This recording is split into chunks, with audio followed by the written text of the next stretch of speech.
Hello and welcome to this quick tip. Now this happens to be an EdgeTX radio, however this could be OpenTX, it doesn't really matter. Now I did a video, I'm actually recording this on the same day that this video was released. This was looking at how you could make it so that the radio would read out the rotary control position automatically. So rather than you having to look down to figure out where the rotary position was, it kind of announced it for you. Now that was not too tricky to set up. In fact, there's loads of different ways to do it. However, I've had this question from a patron of mine.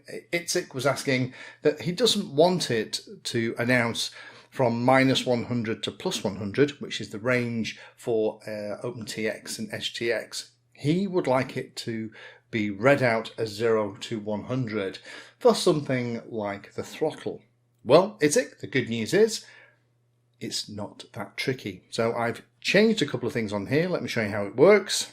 45, 100, 0, 12, 26, 36, 50, 1, 100, 0. So you get the idea.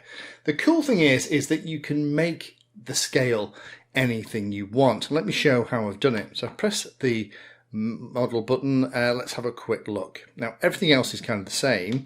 I have done a couple of little changes. The first thing I've done is in the input screen, way down here out the way on channel 20, which is not going to get used for anything else probably, I have created this mix. And what I've done is I've taken the throttle channel, which is what that is, and I have set the weight and offset to 50%. And you can see here that is the result on the left hand side. If I put those things back to 0, 62.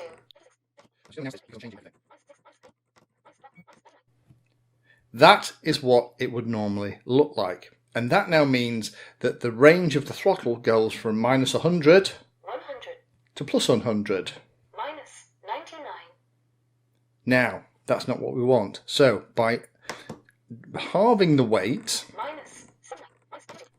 and adding 50% offset, it now means that at the 0 or low throttle position, it's going to read as 0 rather than -100. 0. There we go. Now, what else have I done? Let's come out of here.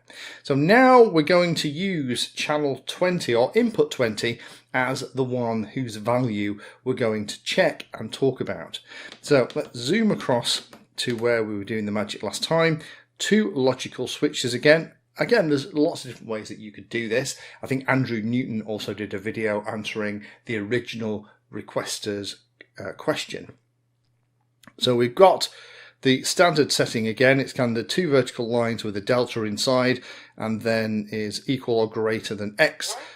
So what we're basically doing is checking that that is happening, and we're going to decide which of the channels we are going to monitor.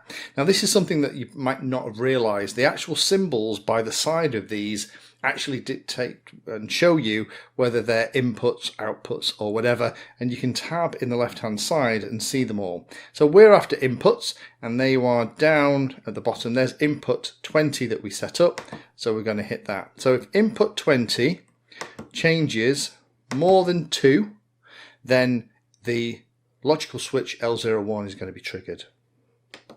Very similar to what we did last time, it's just changed it a little bit. And then what we do is we have a sticky that's going to use that first logical switch, give it a little bit of a delay in case you're moving the throttle about, so that you read the final position rather than the position as it's moving.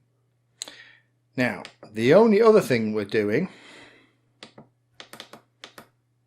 is then in special functions, we have changed this as well. So when logical switch L02 is activated, we're going to play the value, and we're going to play the value of input 20. And because we did that mixing with 50% weight and 50% offset, it's going to read from 0 to 100, not -100 to +100.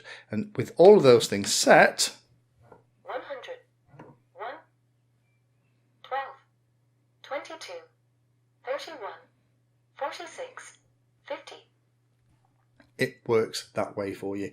Hopefully EdgeTX, that answers it for you, and for those of you that are interested in stuff like this, it kind of gives you something else to have a look and play with. These radios are incredibly powerful. While I'm waiting for the interface to change on EdgeTX to start moving around and evolving, all the things that are in the OpenTX Mix School, I'll put a link down below, are still relevant for EdgeTX. So go and check that out. There's loads of really cool tips and tricks like this that you can do with OpenTX and with your EdgeTX radio as well.